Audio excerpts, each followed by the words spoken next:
Hey, good morning. Yes, it is. It is Thursday, November 7th, 2024. So, what are we going to talk about today? I thought we'd talk about, you know, the biggest thing that's been going on lately with a lot of the stuff that's being manufactured is the manufacturer seems like they're getting out of the parts business within a few years. And that I know why, because they don't want to compete with the Chinese, but what is next in line? Where is the next good source of revenue? So stay tuned.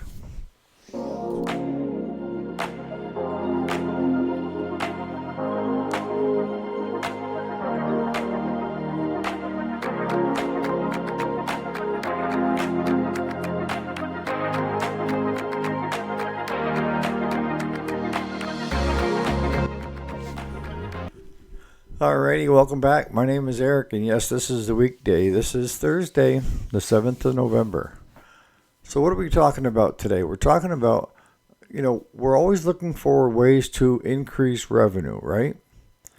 And if there's no way to increase revenue, then you need to start looking at things that you don't really need and cutting those, right? So, it's either a cut or an add, one or the other. So, one of the things that I've been seeing here, a trend, is that the manufacturers are discontinuing, no longer available, parts on machines that are 4 or 5 years old. And isn't that asinine? I guess they figure they're not making money on the parts because the Chinese, every time they see a good seller or a seller, they either re-engineer it or they just have the U.S. companies give them the schematics and the where all do all when it comes to equipment to produce that same product, right? And what happens when you produce that same product there? Xi looks at it as being a moneymaker for China. How do you stop that kind of stuff? If you're a manufacturer and you manufacture whole goods, but you also have a side market, which sometimes is more, and that is parts to maintain that unit through dealerships, what have you. How does the manufacturer able to make money on the other? And it's because what they're doing now is, if you really look at it, there's trends. Is all big manufacturers have gotten together and said, look, we're not making money on parts. Even the aftermarket companies are saying, we aren't making money on parts. And so how do you, first of all, stem that issue for the manufacturer? Easy peasy. Bring your plant back here and keep your R&D under wraps instead of freely giving it to a country that is not our friend.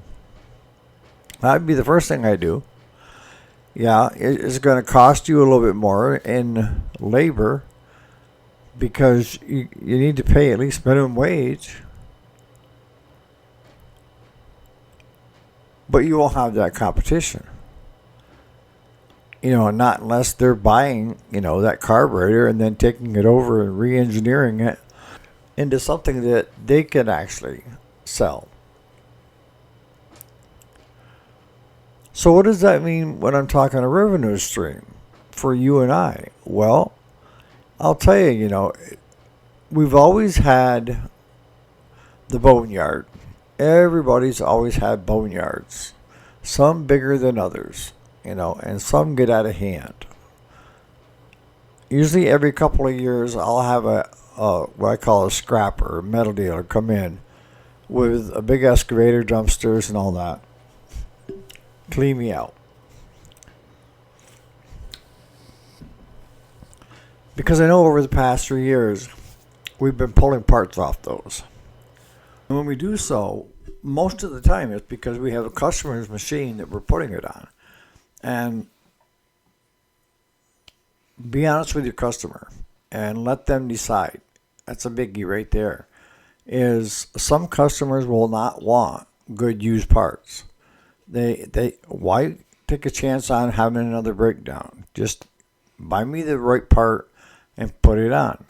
Well, are we getting to the point of where we can't get that right part? I guess is what I'm getting at.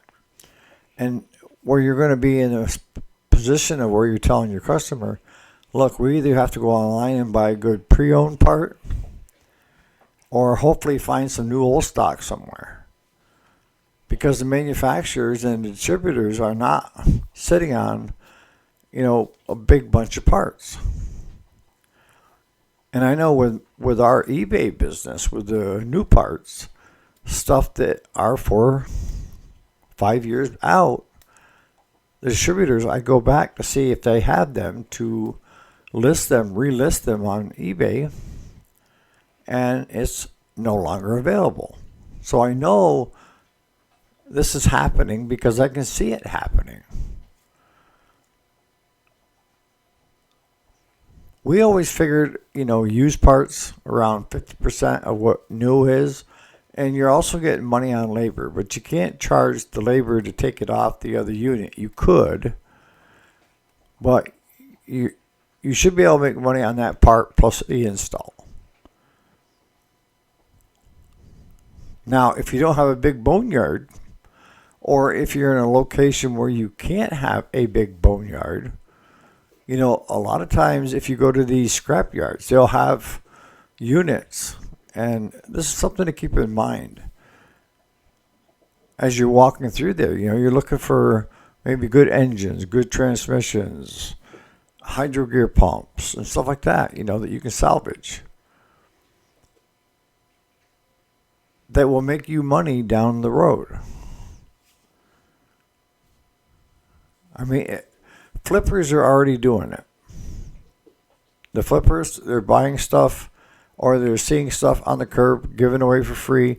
They haul it home like pack rats, start a boneyard, and then they start taking 2 or 3 machines and making one good one and selling that good one, right? And I think some of the guys, if you really think about it, when you figure out how much time you have involved in it, you're probably breaking even if you value your time. But if it's a hobby and something to make a few extra bucks, you probably weren't going to be doing something for that amount, for that period of time anyways, right? So it is very lucrative, when it comes to the flipping market. They've always done this. And the homeowner, I've seen different ones that were savvy and took care of their own repairs and also went that direction. Probably the biggest thing that I see on like riding lawnmowers that go is the deck. So when we are given a unit, or I buy because we buy from certain ones that are out trying to scrap it, depending upon what they have. But when I look at a unit, a riding lawnmower, I look at what does the deck look like? Does the engine run? I mean, is it run good? And does it move? So the transmission. Now, you may have one that has a bad transmission that runs good and has a great deck, all right? Pull the deck, pull the motor, scrap the rest. You got one that's got a good deck, bad motor, good transmission. Pull the transmission, pull the deck, scrap the rest. Another good one is seats. If you can find one that has a good seat. Seats are always ripping on these things.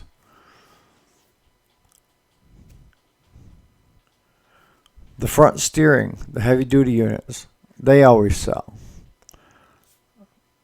The zero turns, you got the used Parker pumps, and they use hydrogear pumps and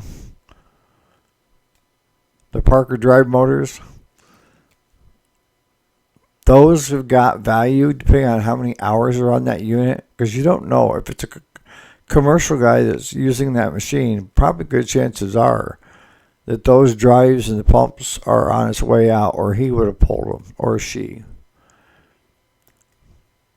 But you have to have a way to come and look at that machine and make a shot judgment of, can I make money on that, and how long do I have to sit on it? Now, you're going to have your more common mowers that you see every year. And one of the ones that we used to see a lot were the Craftsman and the Husqvarnas. So you get the same beast, AYP, same deck, same chassis, same. I mean, they're different names on them, but they're the same friggin' unit. Those we could interchange decks, motors, transmissions. And when you get $100 and a quarter for a good used deck, I mean, that's not that bad, right? Hoods, John Deere, that make the plastic ones. If you get a good John Deere hood, that can fetch you a couple $100. Transmissions, 100 and a quarter. Engines, 100 to 200. $10 a horse. So if it's a 22 horse Briggs & Stratton, you make $220.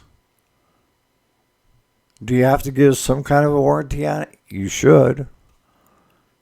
Because it comes back to your reputation, right?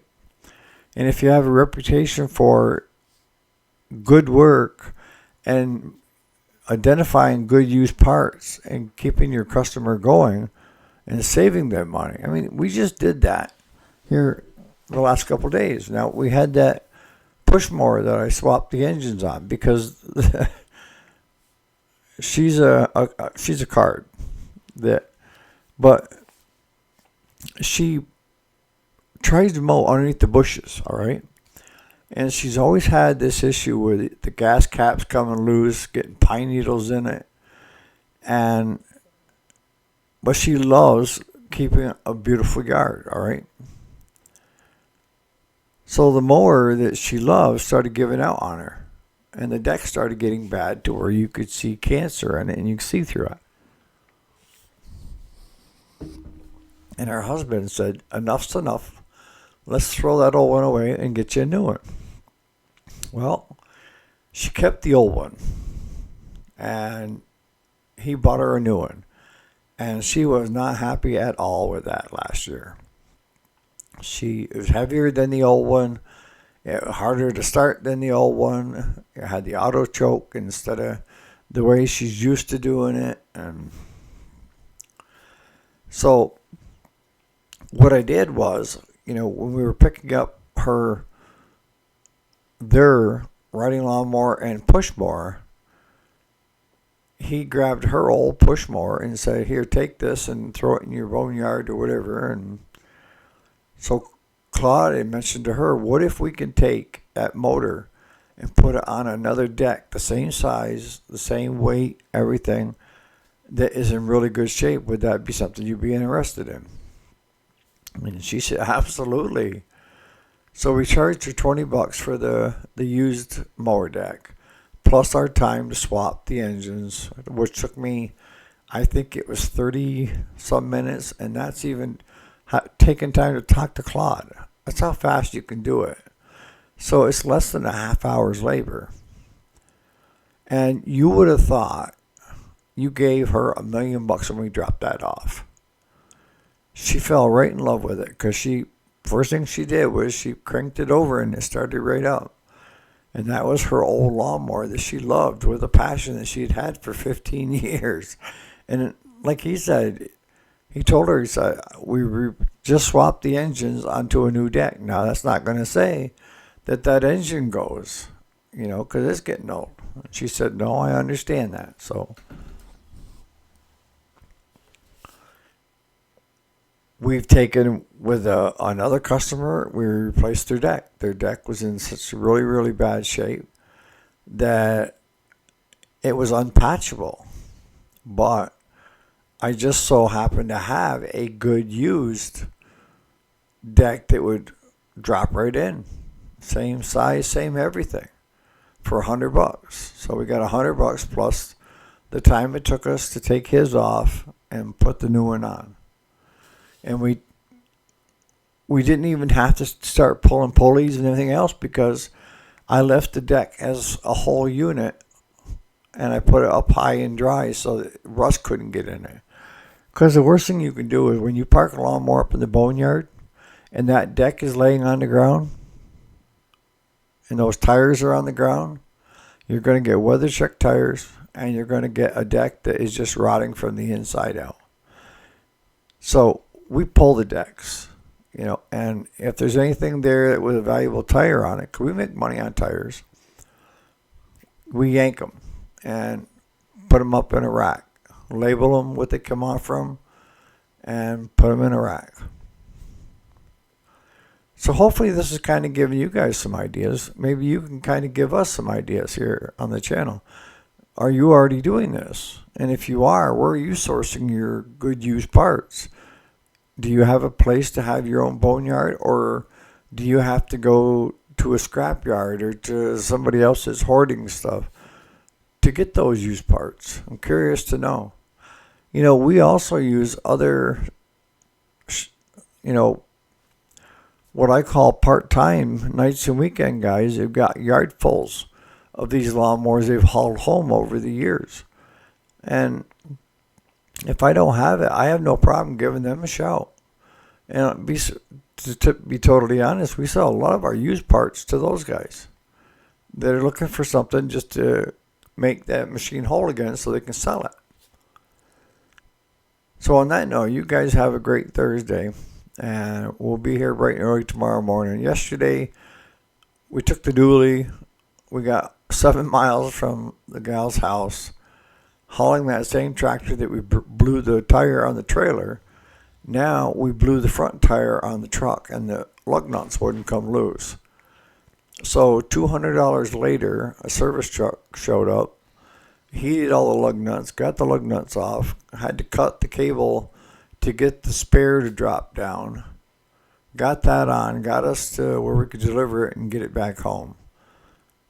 That job is going to be what I call a non-profit because we made $750, all right? And when you subtract the $200 service call, the front tire I'm going to have to replace, the trailer tire that I already have replaced for $140 plus $20 to get it mounted, is chewing away at that. You see what I'm saying? And part of that 750 is there's parts in there, hydraulic fluid and filters and so forth. So sometimes trucking isn't a moneymaker for you. See you guys here tomorrow.